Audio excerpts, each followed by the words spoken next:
जिस समय कलकत्ता के कांग्रेस के अधिवेशन में रविन्द्रनाथ टैगोर जी ने गीत गाया, उसके बाद लोकप्रियता इसकी आम लोगों के बीच पहुंच गई। और जब कभी भी लोगों को अंग्रेजों के खिलाफ लड़ना होता था तो यही वंदे मातरम का नारा दे करके लोगों को जोड़ने का काम करते थे। हमारा कोई भी आंदोलन रहा हो, स्वदेशी आंदोलन रहा हो, उसमें भी हम लोग इसी नारे के साथ चले। वंदे मातरम को लेकर के हम लोग इतना देश को एकजुट कर दिए कि अंग्रेज घबराने लगे। और जब अंग्रेज घबराने लगे तो जहां कहीं भी वो देखते थे कि ये नारा लग रहा है, वहां पर देशद्रोही का कानून लगाकर लोगों को जेल भेज देते। ये भी इतिहास है कि जिस समय बंगाल में बच्चों ने गाना गाया, इस गीत को अपने क्लासरूम में गाया, उस समय भी अंग्रेजों ने उनके खिलाफ मुकदमा लगा के उन्हें जेल भेजने का काम किया। ये वंदे मातरम अंग्रेजों ने बैन भी कर दिया। 1905 से लेकर के 1908 तक बैन कर दिया गया। और बैन के बाद भी लोग माने नहीं, हमारे क्रांतिकारी लोग माने नहीं, और वंदे मातरम को हमेशा उन्होंने अपने दिल और दिमाग में रखा और जनता के बीच में इस आंदोलन को आगे बढ़ाते रहे। सभापति महोदय, जो हमारे सत्ता पक्ष के लोग हैं वो हर चीज को ओन करना चाहते हैं। ये 150वें वर्ष में जब हम वंदे मातरम याद कर रहे हैं, बंकिम चंद्र चट्टोपाध्याय जी को हम याद कर रहे हैं कि उन्होंने इतना महान गीत हमें दिया है। सत्ता पक्ष के लोग समय समय पर हमें देखने को मिलता है कि जो महापुरुष उनके नहीं हैं या जो चीज उनकी अच्छी नहीं है, उनको वो ओन करना चाहते हैं। 150वें वर्ष वंदे मातरम, मैं अभी वो बात कहूंगा और मैं बात कहूंगा और हमारे मंत्री जी उसका जवाब देना। सभापति महोदय, क्योंकि ये बात ओन करने की आ रही है, अपनाने की बात आ रही है, तो मैं सभापति महोदय, मैं अपने सत्ता पक्ष के लोगों को याद दिलाना चाहता हूं।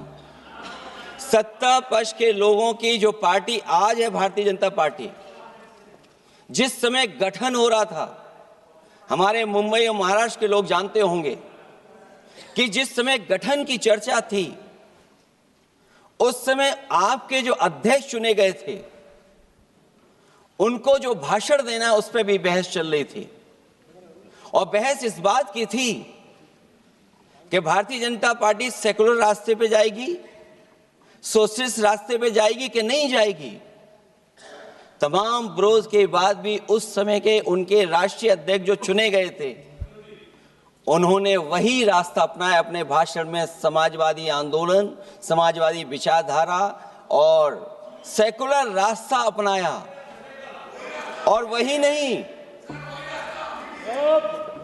नहीं, जो उनका मंच था उसमें जयप्रकाश जी की तस्वीर लगा करके भी उन्होंने लोगों को ये भ्रम फैलाने की कोशिश की कि जेपी के रास्ते पर भारतीय जनता पार्टी चलेगी। बताएं माननीय मंत्री जी, आप कितने सेकुलर हैं आज, कितने सोशलिस्ट हैं आज? अभी गौरव गोगोई जी ने ठीक कहा, इंडिगो का हवाई जहाज उड़ नहीं रहे हैं, उड़ नहीं रहे कि उड़ाए नहीं जा रहे हैं? उड़ाए नहीं जा रहे। और क्या बात कही गई थी कि गरीब भी उसमें चल सकेगा। इसलिए सभापति महोदय, मैं बात दूसरी तरफ नहीं ले जाना चाहता हूं। वंदे मातरम सिर्फ गाने के लिए नहीं है, निभाने के लिए भी होना चाहिए। सभापति महोदय, आज हम आकलन करें, पीछे मुड़ करके देखें कि हम इस वंदे मातरम को कितना निभा रहे हैं। जिस वंदे मातरम ने आजादी के आंदोलन में सबको जोड़ा, आज के दरारवादी लोग उसी से देश को तोड़ना चाहते हैं। ऐसे लोगों ने, सभापति महोदय, ऐसे लोगों ने पहले भी देश के साथ दगा किया और आज भी कर रहे हैं। ये चर्चा तो जोड़ने का काम करेगी ना अखिलेश जी, क्योंकि आज वंदे मातरम की चर्चा वही मैं कह रहा हूं, वंदे मातरम में जोड़ने का ही काम करेगी। वंदे मातरम कोई दिखावा नहीं है, ना ही राजनीति का विषय है। क्योंकि सभापति महोदय, हम जब ये चीज इनके विचारों से, इनके भाषणों से जब बाहर सुनते हैं तो ऐसा लगता है कि वंदे मातरम इन्हीं का बनवाया हुआ गाना है। जिन्होंने सभापति महोदय, जिन्होंने आजादी के आंदोलन में भाग ही नहीं लिया है, वो वंदे मातरम का महत्व क्या जानेंगे। सच तो ये है कि सरफरोश लोग वंदे मातरम दिल से बोलते थे। उन आजादी के दीवानों के खिलाफ कुछ लोग अंग्रेजों के लिए जासूसी और मुखबिरी का भी काम करते थे। दरअसल ये राष्ट्रवादी नहीं बल्कि राष्ट्र विवादी लोग हैं। जहां विवाद करना हो, कभी अंग्रेज विवाद कर करके, डिवाइड कर करके, डिवीजन कर करके राज किया करते थे। सभापति महोदय, आज भी वही रास्ता कुछ लोग अपना रहे हैं। वो डिवीजन का रास्ता अपना रहे हैं, डिवाइड का रास्ता अपना रहे हैं, दरारवादी रास्ता अपना रहे हैं। इनका इतिहास खंगाला जाए कि इन्होंने आजादी के पहले और आजादी के बाद वंदे मातरम क्यों नहीं गाया। ये सभापति महोदय, आज जब हम वंदे मातरम पे इतनी चर्चा कर रहे हैं, जिस भाव से हम लोग यहाँ बैठे हैं, कम से कम ये भी खंगाला जाए इतिहास में कि वंदे मातरम कुछ लोगों ने कब गाया। उन मुखबरों से ये सवाल पूछा जाए कि स्वतंत्रता के बाद भी उन्होंने अपना गीत क्यों बनाया। उनकी एक रंगी सोच ने तिरंगा क्यों नहीं फहराया। वंदे मातरम सियासत के झूठे राष्ट्रवादियों के लिए नहीं है।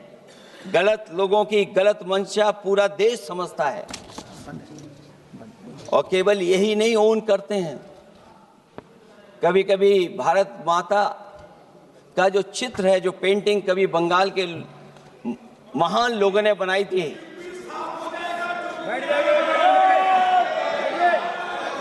सभापति महोदय इनको देख लीजिए, इनको देख लीजिए और फिर बैठ जाओ। सभापति महोदय, राजभर जी आप बैठिए, आपके नेता बोल रहे हैं। सभापति महोदय, वंदे मातरम का भाव ये भी था कि